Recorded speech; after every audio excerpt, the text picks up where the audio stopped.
appropriate. Okay, before we get to Dr. Michael Crow and we welcome him in, I would like to welcome Chris Camacho for a few remarks. Chris is the current president and CEO at GPEC. Under his leadership, they have attracted more than 414 companies, creating 74,000 jobs and generating $11 billion in capital investment. Chris, as always, great to see you. Good morning, and the floor is now yours.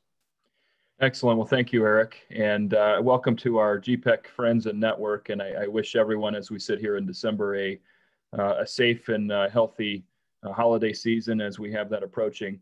I just wanted to give a few kind of undercard comments before we hear from Dr. Michael Crow today. Looking in the crystal ball, I look at to the next year through 21. I'm very optimistic about several things. We have very significant tailwinds that were before us back in March and April, and we're continuing to do fairly well economically as it relates to our city coffers, our state coffer, the number of companies in our pipeline. We're at the healthiest on the corporate side that I've ever seen. So there's some optimism there. Naturally, we have to continue to watch our small businesses, our local businesses, our Main Street companies that are still in survival mode. And we're now seeing 1 in 5 overall purchases in terms of retail sales tax is tied to online now versus brick and mortar. So as that continues to be reshaping kind of the retail fabric, we need to do best we can, obviously, in this COVID era to support our small locally owned businesses. So I'd ask that you indulge me in that ask over the holiday season to buy local, spend local, to help, again, support our local companies. Now, in addition to that, I look at this region and ultimately our state being at a pretty significant crossroads coming up. So what I believe in the next 2 years, we're going to have some decisions that are likely going to influence our future state. And that future state is predicated on how we continue to transform this economy. And I did an interview with some media outlets in California over the last few days, asking about Arizona's GDP position, our recovery, and why have we fared so well in this particular COVID impacted downturn.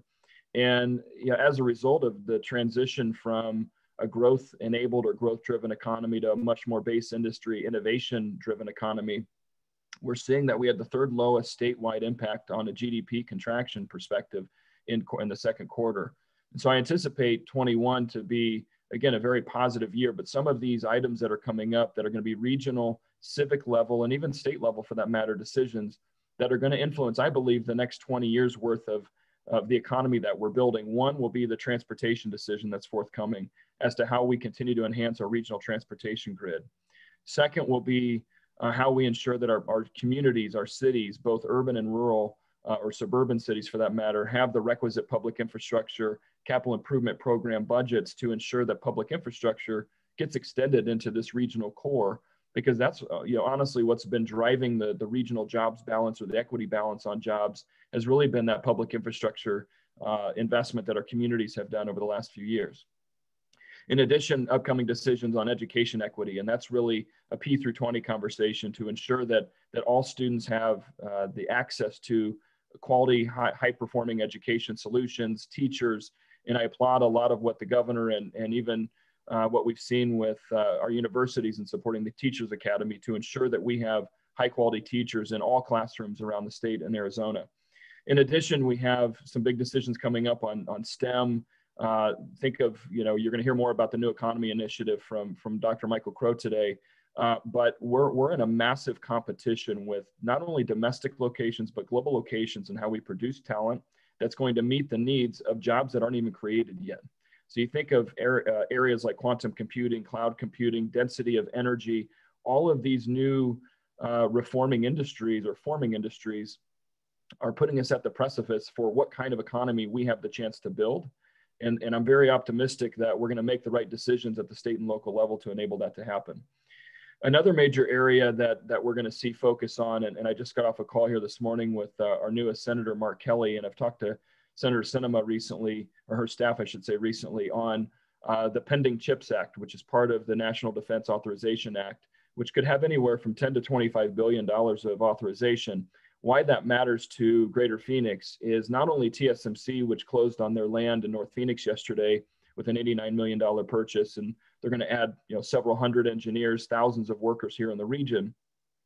But they're not the only ones. Intel, other semiconductor fabs are seeking out the Arizona marketplace, but that's all predicated on whether we're able to pass federal policy to ensure that the cost model is advantageous for them to expand to the United States.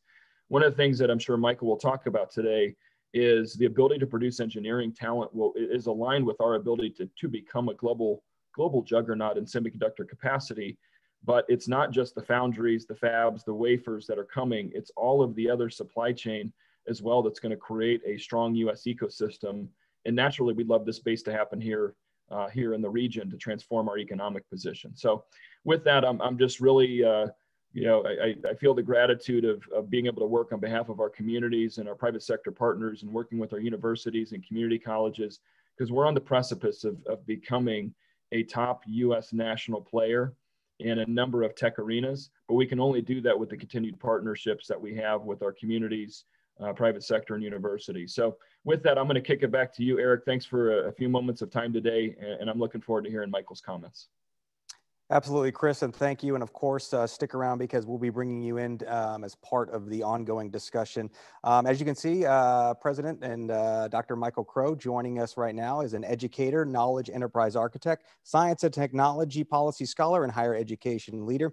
In 2002, he became the 16th president of Arizona State University and has spearheaded ASU's rapid evolution into one of the world's best public metropolitan research universities. In fact, ASU has been named the #1 most innovative school in the U.S. 6 years running. Dr. Crow, good to see you again. Thanks so much for joining us. And I'm going to give you the floor here to talk a little bit more about the New Economy Initiative, what it is, and how we're all trying to implement it. Thank you, Eric, and good to see you and good to see Chris. Glad you're healthy, and everyone needs to work to stay focused to be healthy out there so we can keep everything moving. What I'll do here, Chris, is I'll just sort of talk for a little bit and then see if we can get some discussion going, particularly with what I leave out and so forth. Yep. Here's the hard thing for Arizona, which has been so successful from at least, and in particular, the last 70 or 80 years. Really advancing in every possible way, large numbers of people moving here, settling here, companies moving here, tremendous growth. And as you said, Chris, a growth-driven economy. It's really hard to imagine that economy is not as well prepared for the economy we're presently in and the economy we're moving toward as it could be, particularly the economy that we're moving toward. And so, Chris, you outlined a few of the facts. Let me walk through some of the limits. First, we are at the outer limits of the economic evolution of Arizona, which began as a natural resource concentrated, natural resource dependent state. We still have those parts of our economy, but we've moved past that and added to that. We've now gone through the growth phases and the development of Arizona with all of its beauty as a tourism site and so forth and so on. And so we've it's not that growth is slowing down per se, it's that's insufficient to allow for the economy to continue to evolve. And also it is the case, and as you know, Chris, and the audience should know, we're heavily engaged in the TSMC project and in the research around that and workforce development activities. And I dare say that of the companies that you've located here, we've probably been involved in one way or another as a part of the case being made for all of them. And in some of the cases, we're a critical asset. We're perhaps even one of the most important assets.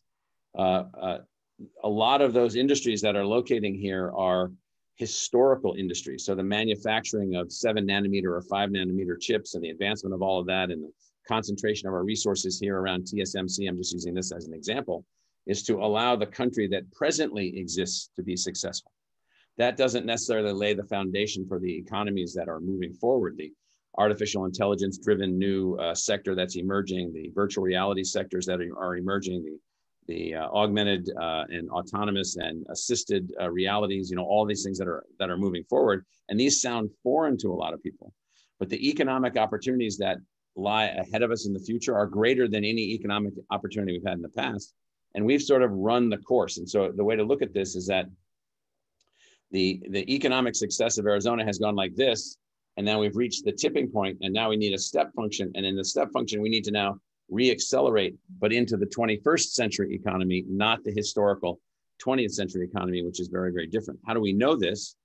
Well, we've had what we call accelerated vulnerability. So the Arizona economy is more susceptible to perturbations with wild fluctuations in the economy because of its narrow structure and because of its lack of concentration in certain broadening sectors of the economy. So call that accelerated vulnerability. We also have something which is and I say this all the time, I still can't get people to really understand what it means, and that is declining per capita GDP. So that means that each person working in the economy, when averaged across the economy, is producing less over time when compared with the rest of the United States. And so we've had one of the most rapidly declining per capita economies in the country, and we're operating well behind economies in Colorado, economies in Texas, and economies in Washington state, just to pick three. You add to that, and Chris, you hinted at this, but I want to be more specific about it. Our locally grown workforce, the people born and raised raising their families in Arizona, is, and I'll use this word deliberately, grossly undereducated relative to their educational attainment levels necessary to compete in the new economy. So then, therefore, that means then it would be hard to scale moving into the new economy. We're able to do some initiatives and some projects, but it's hard to scale. So you take these three factors: accelerating vulnerability, declining per capita GDP, and low levels of educational attainment for people that are born and raised in Arizona. And then that creates then a window where we need to start thinking about how prepared are we for the new economy. The new economy, really, what does it really mean? The new economy is an economy, and this is where people think that somehow we think that all these other jobs that people presently have should go away. Far from it. The new economy is an expanding economy that's differentiating. It's expanding into new areas. I'm going to pick one thing. So, and this is not meant to be sarcastic or critical in any way, but we got so excited because we were going to test driverless vehicles in Arizona. Well, that's great, but we ought to be designing driverless vehicles in Arizona. We ought to be the research and development centers in which these ideas are emerging from, not the place that has a low regulatory threshold in which you can test them. And so we're seeing some of that, and Chris, GPEC is really, I think, heavily involved in making things happen. And we've got new electric vehicle manufacturing and hydrogen vehicle manufacturing and all kinds of things that are going on. But we're not the place where the new technology, the new idea is a common thing. The new emergence. We have a lot more of this going on, but we haven't made the kinds of investments that were made to build the old economy, public investments that were made to help launch the old economy. We haven't made those kinds of investments or any kind of significant public investments to help launch the new economy. So I was talking with somebody just the other day about the water projects that were launched in Arizona in the early 20th century and the mid 20th century. They cost a few $1 billion in real terms between both of them. And they've created economic opportunities that have resulted from those things in the trillions of dollars. That's the size of the economy that has emerged from relatively small public infrastructure investments. Well, those kinds of public infrastructure investments for the 21st century economy are a lot different than canals and water systems and dams and so forth. They're very, very different. The 21st century requires an underpinning of technological capability like ubiquitous access to the internet to every household in Arizona at the highest speed possible. And all of a sudden, all kinds of economic things can happen from that. But also means laying the foundation less in physical capital, not net, but less in physical capital and more in human capital and in knowledge capital. And so the investments for the new economy going forward, the way for us to now accelerate our per capita GDP, the way for us to not only attract TSMC, but all the research labs that feed into a TSMC across multiple sectors, the way for us to do that is to make investments in the new economy and laying the foundation for the new economy. So this new economy will be one built around the following sort of preconditions. One, it is global. Two, it is rapid. Three, it is unbelievably technologically advanced. We've got 2 or 3 vaccine groups here at ASU working on COVID. We've got testing groups working on COVID. We developed our own saliva-based high-speed test, and we've been testing Arizonans and everybody at ASU to make that work. And what I can tell you is that, in general, the public has no idea what's involved in that. So these 2 or 3 vaccines that are coming out from the big pharmaceutical companies, those are high-speed, technologically advanced, the most significant human breakthroughs that anyone could possibly imagine. DNA and RNA-based engineering systems with supercomputer systems and biological this and assessment that and robots and this and this and this and this. And all those things are occurring as a part of the new economy. And we are a consumer of those new economy things more than a producer of those new economy things. So our basic argument, Chris, is that we need a new economy initiative, which will be heavily driven through public-private partnerships, but the public does have to become involved. And so we are asking for a state investment in the new economy initiative. You know, we're way past the notion of the state investing in the university itself. We're investing in the university, we're managing the university, but we have asked the state to invest in the people coming to the university, and we've asked the state to invest in new initiatives. And so the new economy initiative, to the point that you made earlier, Chris, is really focused on two things. Can we accelerate and magnify advanced workforce development productivity? That is, we've already built the largest engineering school in the country here at ASU. We need that largest engineering school in the country to also become the best engineering school in the world. If we had the largest and best engineering school in the world, producing thousands of engineers per year, all of the knowledge-driven enterprises would make one of the places that they had to look at for location, had to look at for startup here, every single time, all the time. We know that every evidence of that exists from other places that have done this in the past. It's just that now we have to do it at scale. We have to have large and diverse student body. We've grown engineering to 17,000 students on campus, 25,000 students all told, including online.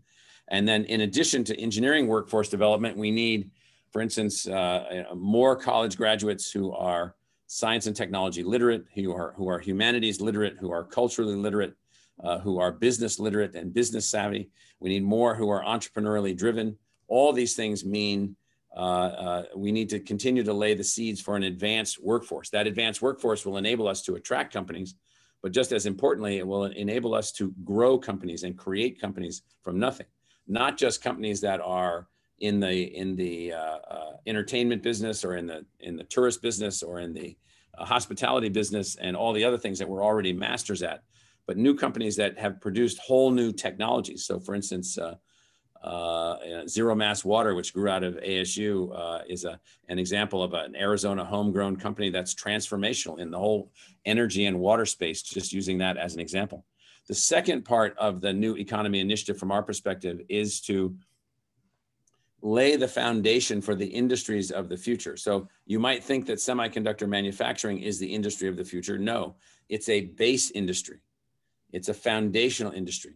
The industries of the future are other things that spin out of already assuming that that technological capability exists. And so we've identified 5 centers that we think, and Chris, you know this from work that we've been doing for years here in Arizona, where we've identified 5 areas where we think we have the right mix of existing assets, the ability to attract companies, the ability to grow companies, the right kind of faculty, the right kind of startup, the right kind of everything. And that these technology foundations then also become the seedlings, the water, using the old canal investments, the water for the future industries. We picked 5. Future communications technologies.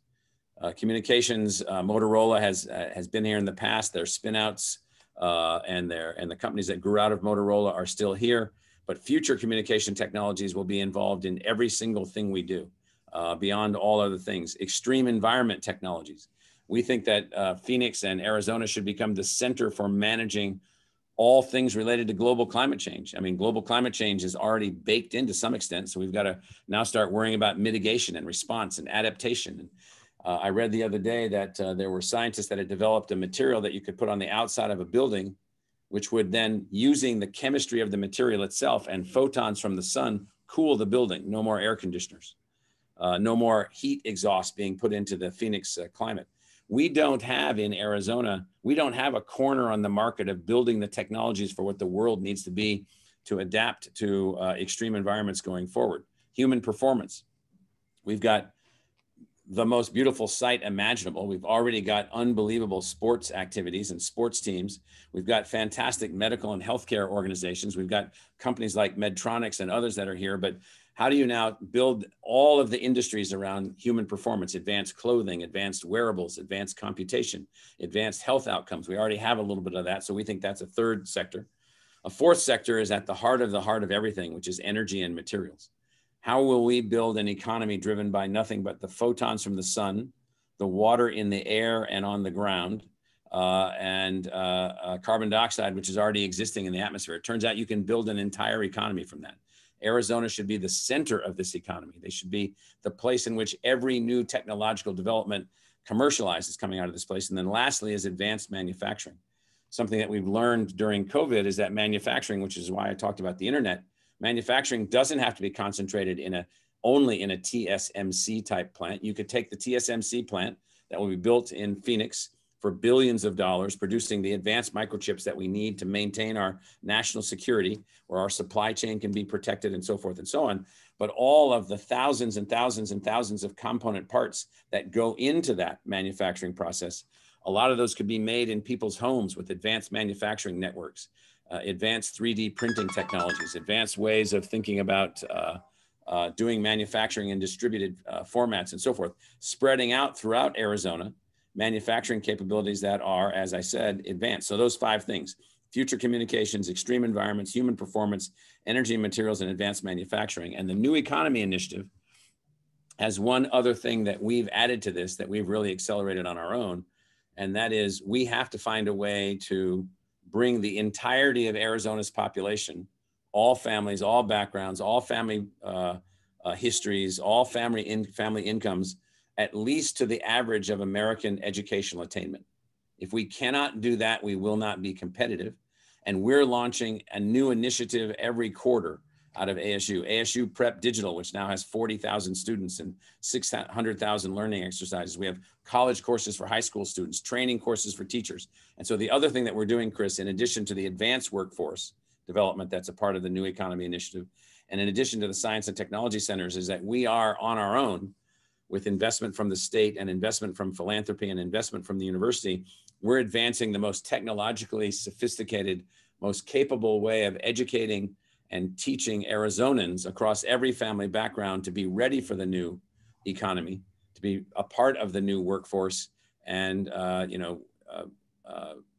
we're making huge progress in that regard. So I'll stop there, Chris, and see what I didn't cover, what you'd like me to cover, and what questions you might have, Chris and Eric. So. Yeah, thank you so much, Dr. Crow. And we are going to open up for discussion now. And, I forgot when you were here, I believe it was either February or March, and we were talking about the new economy and this knowledge economy back then. And then a week or 2 weeks later, COVID hits, and you mentioned COVID.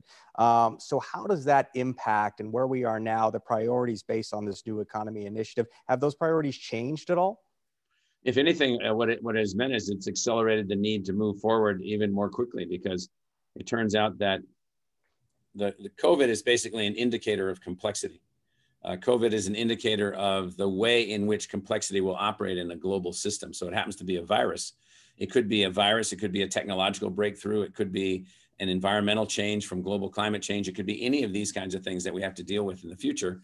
And what we realize is how thoroughly unprepared we are and how vulnerable we are in a place like Arizona because of our narrow economy. So COVID gives you an acute moment of realization that we have an insufficiently flexible, insufficiently and robustly empowered internet-driven economy, and that we're not really ready for these things. The more ready we are, the more advantage we will have. So that's, I think, one of the lessons from this COVID pandemic. And Chris, I'll bring you in now to expand on that. And you opened our regional report, with some of these optimistic signs and some of the optimistic conversations you were having. And then Dr. Crow kind of laid out what we need to do to accomplish, to move forward towards this these new economy initiatives. Just want to get your feedback and your perspective after hearing Dr. Crow's remarks. Well, first of all, Michael laid out, I think, a very succinct industry-focused case for why we need to advance public investment, which will stimulate substantial private investment in our region and our state. And, for those of us that have been here for several years, I still feel like my comments hold true what I said earlier, that, we're getting closer to this crossroads. As Michael talked about, this stair step. We're going to be in a position where we're going to be a modest contributor to the national economy, or potentially a significant contributor to the national economy, but it's going to take the right vision and the right leadership from the public and the private side. And I would argue, and I'll just throw this out there because I just got a tweet on the NCAA vote that occurred this morning, which had the significant investment of the CHIPS Act. which massive geopolitical consequence for that decision. We had some of our congressional delegation not supporting that this morning. And yet we look at TSMC and these other semiconductor companies as kind of the baseline base industry potential for our country and ultimately for our state. And the fact that we have leadership not ready to embrace these kind of investments, these are the kind of things that hold markets back. And I look at the leaders that we've had in place, and I applaud, a lot of our civic community, our mayors, our county board of supervisors. They've put their money where their mouth is and made strategic investments. And one of these areas that Michael talked about in terms of environmental technology and the energy and the environment, this future nexus that's happening is only intensifying. So corporate America today on the books has a very focused effort on their impact to the environment. And so I had a call with Jeff Goldner and David Rousseau, our two respective utility leaders, about that this isn't just about selling and competitive position. It's about the economic and environmental reality that these companies are coming to us now in the deliberate due diligence, assessing how they can reduce their impact to the environment while they utilize the natural resource that Michael talked about. The natural resource market that we have is sunshine and water. We want to ensure we're being extraordinarily prudent at the utilization of these resources in terms of scarcity management. So I feel like we are at a very interesting crossroads for the market we're going to either become, or a market that becomes complacent and is interesting, but not that dynamic. And so, my belief is we need to put everything on the line to get the right policy decisions in place, like the New Economy Initiative, that advance the economy while we continue to focus on education equity that will take, I believe, generations to enhance. But to Michael's point about educational attainment for those that are born and raised here, that has to improve for us to become a truly viable, dynamic economy where we're moving all Arizonans across the prosperity paradigm. Yeah, I'll just add on this this economy that could be built. So we have this huge advantage in Arizona, this beautiful place blessed with photons coming from the sun in unbelievable intensity, and we have sufficient water. That means that we have two of the assets, and carbon dioxide is freely available in the atmosphere. And ASU and other places have developed technologies to get it out of the atmosphere and so forth and so on. You could build an entire economy around this if you had the right ideas, the right knowledge packets, the right workforce, the right everything that you've got going on. And we've lost several significant fights to acquire national level resources to launch some of this, because at least some of the political leaders in Arizona, they believe in, I don't know what to call it. They believe in like magic. They think that somehow things fall from the sky and then all of a sudden the economy works, or they believe, nothing wrong with the Circle K that I stop at to get my energy drink, but you can't build the economy around Circle K. I mean, Circle K is not economic progress. That's economic stability. And it's a service to people. We need to grow industries that don't exist. We need to build things that, in fact, to Chris, we need to attract people that are growing things and growing things on our own that attracts other people to be near them. We're not doing that. And so I think people are satisfied to a large extent with the fact that, yeah, a lot of people are moving here from other places because they don't like the other places and they like it here. And they think, well, that's good enough. It turns out it isn't good enough. It's not going to be good enough even more in the future. And this is what people grasp. I hadn't heard that some of our delegation voted against the national security of the United States, which is the placement of our unbelievably critical high-tech supply chain securely in the borders of the United States, Phoenix being the place that they've picked to be. I mean, it's just, and the other things that go along with it. It's beyond the word bizarre. Bizarre doesn't even capture it. So Dr. Crow and to Chris, we have a lot of business leaders. I think our attendance is close to 400 watching this right now. And, you just mentioned the congressional leadership. And to your point, Dr. Crow, you could create entire economies around some of this. So what are some of the action items, we need to get industries that don't exist, that business leaders watching this right now can act on, or can, get involved with pursuing this new economy initiative? And Chris, I'll phrase that to you first. Well, first and foremost, back to the National Defense Authorization Act, of which the CHIPS Act, which is focused on U.S. semiconductor production, is held. There is a massive, what I characterize as a national lab, it's probably the best way to describe it, in the semiconductor domain, where industry would work with universities, which would work with the public sector to create the next generation of everything Michael's talking about in terms of prototyping, applied research, future commercialization of new IP. That's up for grabs. Some state is going to win that. And when that state wins that, it becomes the center of gravity for the country and in that production space, but also all the other ancillary ideas and ideation that will occur will be stimulated from a center like this. So that's what we're talking about when we want to put, all chips on the table. That's exactly what we're talking about. Competition is at a heightened level, unlike it's ever been before. And every congressional delegation, Senate leader, governor, all the way down are attempting to put their best foot forward. We're competing with places like New York and Texas and Washington and all these other places domestically to try to corner the market. And so that's one example.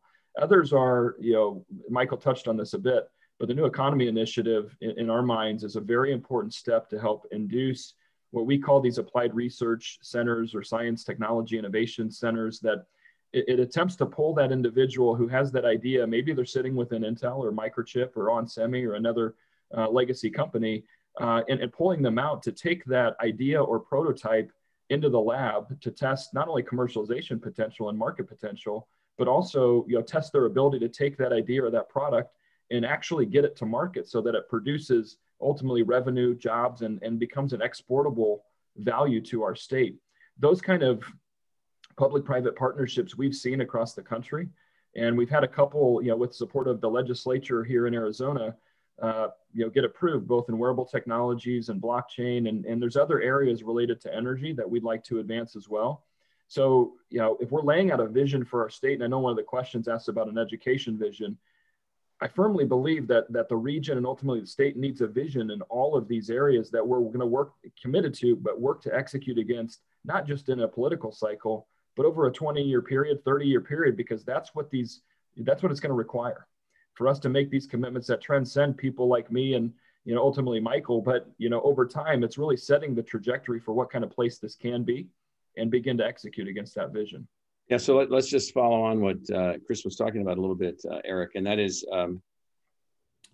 so the government of the United States decides that it's in the best interest of the United States to triple down on our continued maintenance of dominance and exclusivity and protectiveness in the semiconductor manufacturing business.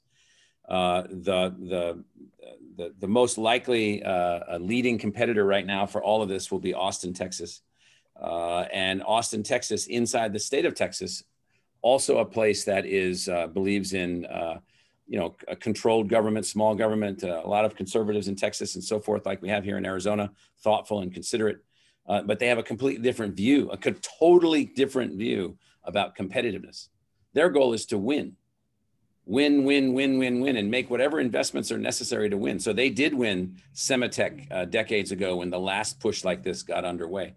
In the city of Austin, Texas, they decided they didn't have a medical school that they needed to really give them a science edge. In addition to the University of Texas already having many medical schools, they just went ahead and set one up, and the people of the city of Austin paid for it. I mean, it's just not even the state. And so they decided a few years ago that they wanted to be the center place for all research related to cancer on the planet.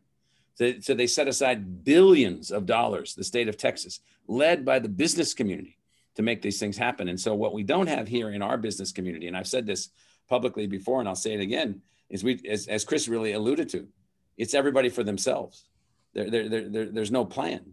And there's not, I mean, I understand that. That's logical, it's rational, it's economically rational, it's behaviorally rational. It just doesn't allow you to win against others who have organized. So in Texas, they're organized. In the state of Washington, they're organized, two places related to this thing. Here, we're not organized. We can't get organized. And we've got members of Congress running around and others running around thinking that everything's just random. Everything's just a function of magic. And nothing is a function of magic. And so if we want to be the center for semiconductor futures in the United States or on the planet, we're going to have a plan to do that. It's going to have to involve human capital and physical capital. It's going to have to involve policies and so forth and so on. And then if we want to even have any chance whatsoever to compete in future industries, including in things where we have advantage, we'll either be the main developers of advanced energy technologies or we'll just be buying them to adapt to the issues that we have here. So these are the choices that the business community here hasn't decided to make. It's still everybody for themselves for the most part. Everybody worrying about their own interests for the most part. And I'd be happy to talk to leaders about this specifically. And as Chris said, there is no plan because people think that somehow a plan is an evil thing. No, a plan is what do collectively we want to do. It's not magic. Planning is necessary. Dr. Crow, have you seen examples? I know business leaders love to be able to repeat a positive of a community coming together. You just mentioned Austin, getting business leaders together to create a plan. Have you seen other areas? Here's one just north of us, up past the desert to the north is a place called Utah. And up in the Utah Empire, business leaders there have launched unbelievable initiatives for educational attainment. 90% high school graduation rate objectives, 60% post-high school attainment objectives, and they're making steady progress. They've launched more than one new university. They've launched new investments. They didn't make one reduction in investments in higher education during the recession. Arizona made the most significant reductions in investments. And so that wasn't led by the universities or the government. That was led by the business community. So the business community has stepped up. The business community has moved forward and made these things happen.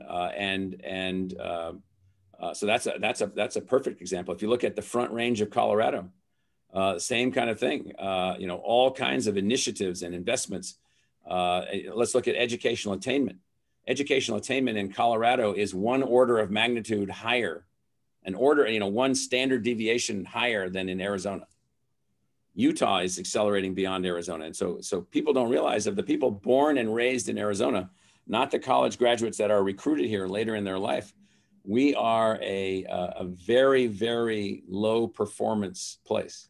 And the business community cannot accept that if they actually want a new economy. And Chris, I'll phrase that to you because you have these conversations with business leaders every day. What are your thoughts on what Dr. Crow just said?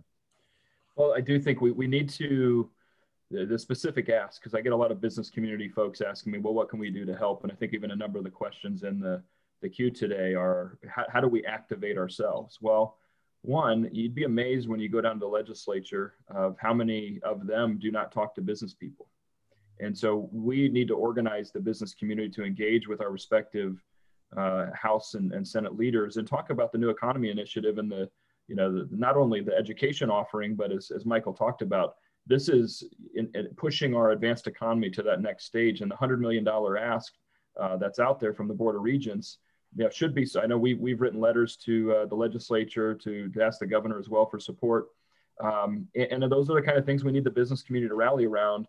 But in addition to that, I mean, again, we've had a lot of tailwinds of growth, and it's a beautiful place. And so people are enamored by the place. And yet, again, if we want to be the likes of Austin or some of these other locations across the U.S. that have really dynamic economies that don't boom and bust with each cycle, we're going to need intentional planning along with a coordinated effort from the state policy leadership. And again, I know the governor, we've had conversations in the past about our industry competitiveness and working with Arizona Commerce Authority and others on these deals. And we're winning a lot of transactions. But by the same token, the places around us, notably Utah and Texas, they really organize their market, and probably more notably because of the homegrown people that are there. There's a pride in Texas, so there's a pride from being from Utah. We're 70% a transient market, so most of us are from somewhere else. But there is that growing pride now that we have the opportunity to become an incredibly special place for startups, an incredibly special place for scale-ups, and working to retain those companies that go from seed capital funded to A round.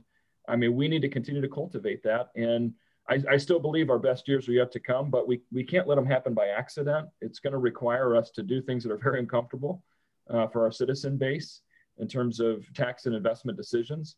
And I've harped on this for as long as anybody would listen to me with a microphone. Has been the tax reform conversations that I hear. We are a consumption-based market, so our tax code actually lines us up to continue to be predicated and driven by growth. And so I'd love to see us more focus on base industry, R&D, and a tax code that aligns with the kind of dynamic economy that we'd all like to see and build together.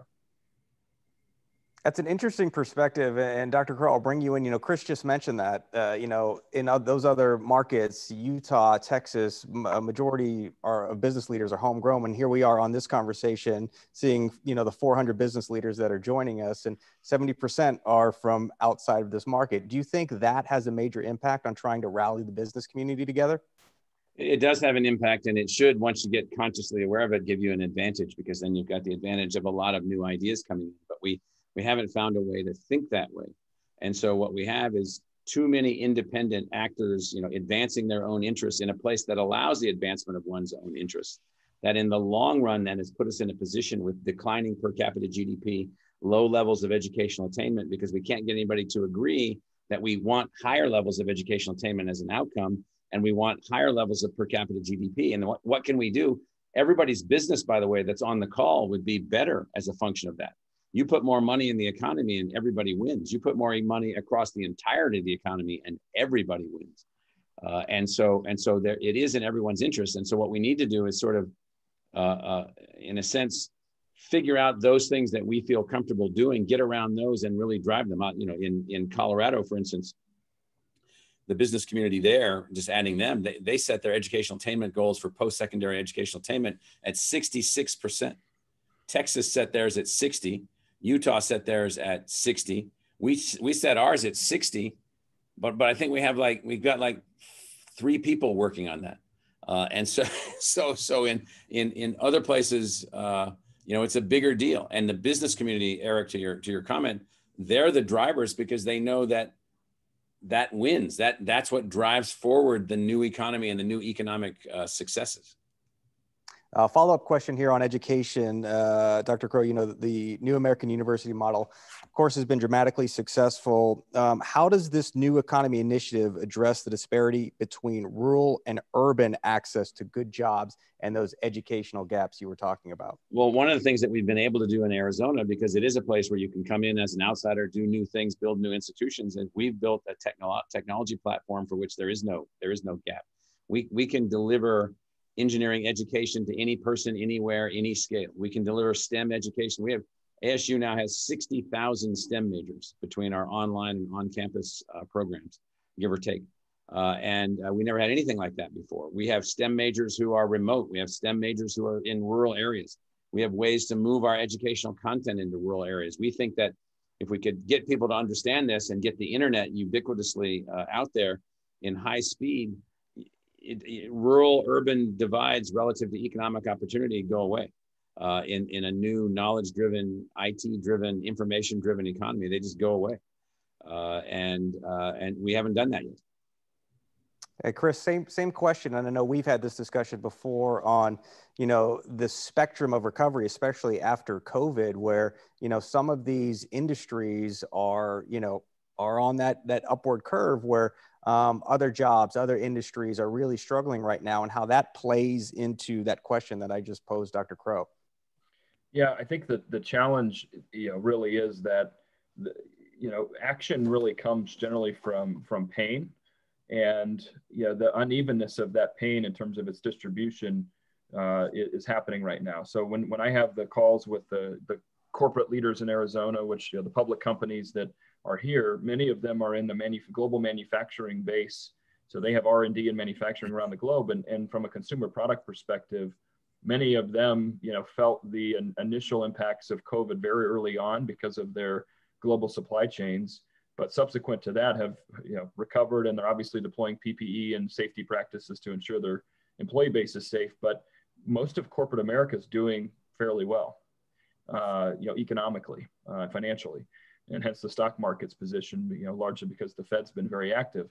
With that said, the Main Street challenge that we foresee existing today, and that the coinciding healthcare challenge that exists, is still very real. And so, to answer the question about like industry disbursement or disparity, we are seeing longer tails of recovery in certain areas of retail, certainly accommodations, hotels, travel-related industries, whereas some of the others have recovered and actually really felt no impact to COVID. And so, what we're trying to do with our county and city leaders is, and I would give a lot of recognition to our our leaders there, when they drew up their CARES Act disbursements, many of them were really focused on those hardest hit. So your Main Street businesses, your minority-owned businesses, because women and minority-owned businesses, at least in the data that we have been most impacted by this COVID economic downturn. And so as a byproduct, a lot of the dollars through the CARES Act that were controlled locally were provided in loans and grants to really support or maybe even shift the pain that was happening. And I still think we're up for another quarter or so, maybe even incrementally more than that, of the economic hardship for Main Street. And so hence why I opened up with best we can do is spend locally and help circulate those local dollars while we continue to work on the stuff Michael and I have been talking about. And one other point I'll make, Eric, just while I have the commentary here, is the Endless Frontiers Act is, I believe Chase from Mortensen asked about that. That is another congressional item that's going to be up for decision in terms of funding, where one of Michael's former colleagues, Ponch, is now at the head of the National Science Foundation. That alone in itself it should go forward. That's going to create more capacity for research and development nationally, and that could also play into a lot of these future industry opportunities that Michael covered earlier, and how those align with universities and the private sector will be very critical. So we'd hope, Chase, that those do move forward, and we have a competitive offering to make one or two or more of those located here in Arizona. Yeah, and guys, we have about 10 minutes left here. And as these discussions typically do, we get pretty fired up and get pretty excited. And, I remember when Dr. Crow was just talking about those buildings absorbing the photons and cooling, that just excites you. And Colleen is doing a great job feeding the questions over. And the question that keeps coming in, and we sort of hit on this, but we didn't really do it. There are viewers asking for a clarifying question. The plan to get everybody on board. Both of you guys have said, we need to get a plan. Who should be leading that? Is it the state? Is it business leaders? Is it universities? And what is the best way we as public and private sector leaders can push this initiative forward? Dr. Crow? Well, one thing I'd say is that, there was a lot of energy a few years ago of a combined public sector, private sector group led by GPEC to build a metropolitan business plan for this county, Maricopa County, and then ultimately a specific set of strategies to move forward. And what I found anyway, because I was a part of all of that, was that people just gave up. And so the plan is basically you start the plan and you stop when you're dead. And then someone replaces you and the plan keeps going. And so this is a continuous process. It's a process that there's no starting, no stopping. And so the New Economy Initiative is a product of that planning process. And now here we are all these years later trying to advance this. And so what happens along the way is that everybody, because of their individual interest versus the interest of evolving the entire economy, they become distracted, they become this, they become that, whatever. And then they give up. And so I will tell you, because I'm familiar with how these things work, the strategy they've been advancing in Texas, this is decades and decades old. They've been building entire new university systems. They decided 25 years ago to build 5 more research universities in Texas. That's still underway. The project that they undertook in cancer is a 20-year project. There aren't any 20-year projects here because we get distracted. We see the bauble rolling down the street, glittering in the sun, and we chase that. There can't be any distraction from the strategy because it will take a long time to actually get us to the national average of educational attainment. There can't be any distraction because that'll take decades. There can't be any distraction from building the greatest engineering school in the world. That's what we need to do here. And that will change the trajectory of this place. But we're just constantly distracted by baubles and golf courses. Chris, I'll have you take that on. What is the best way we as public and private sector leaders can push this initiative forward? Yeah, the Velocity Initiative, I think, was an important undertaking because it enabled us with Stanford Research Institute at the time, probably Michael, 8-9 years ago, right, to kind of level set. It assessed the GDP per capita position, the innovation base that existed. And it was kind of a truth serum for all of us. That the aging of the industries that are here now, right? Correct. Yeah, the life cycle aging. And so it definitely, I think, opened up the business community's eyes to why are we experiencing this vast boom and bust cycle roughly every 12 years became very obvious. And so, I think that was a great exercise and understanding kind of our current economic disposition. As a byproduct, we've been able to transition that velocity plan into the Partnership for Economic Innovation, and we're incrementally putting points on the board, which is great. But we still have, we're talking about major, decades worth of commitments. It's going to take an incumbent business community to come together to demand more, and then work with our political leaders that are aligned with the vision of a more intense innovation-centered economy to adopt those practices, the appropriate infrastructure that's required that surrounds them, and shoot, even the ability to compete with these other states. When you're talking about whether it's Endless Frontiers Act and the Science Foundation nationally, or it's the CHIPS Act, these opportunities don't just drop into your lap, as Michael talked about. They take industry, university, civic leader alignment to go out and compete for them. And so when I talk about these plans, I mean, again, I think velocity is a baseline now position for us to continue to rally this innovation-centered economy. But again, there's a lot of debate nationally as you see shifts. And I think you asked the question earlier, Eric, about urban and rural. What I'm saying is regions are now becoming the epicenter of where action occurs. And so a region like Greater Phoenix, which is 73% of the state's economy, it's almost like the state's going to create the regulatory and tax framework, but it's going to come down to the regions and the communities and county within these regions nationally to determine what kind of economic dynamism they want to pursue. And so again, I think we've got that opportunity as well if we want to take an incumbent upon ourselves to actually drive our own success with enabling support from the state. That might be the formula that we need to pursue going forward. Yeah, if I can digest that correctly, and again, to answer this question of who should be leading that state, business leaders, universities, your big takeaway there is alignment, right? Unequivocally. Somehow. Yeah, I would agree with that. It is alignment towards a goal, and everyone's working towards the goal. Last thing, guys, we're wrapping up here. We've got 5 minutes, so a lot was discussed today, and I will give each of you an opportunity to sort of wrap up collectively and what you've heard and offer up some perspective. Again, they're a great crowd today, close to 400 business leaders on this call. Chris, I'll let you start. Dr. Crow, I'll have you follow. And then I want to remind both of you, we are going to pause for a photo for social media before we let you go today. So Chris, I'll have you start with some final takeaways.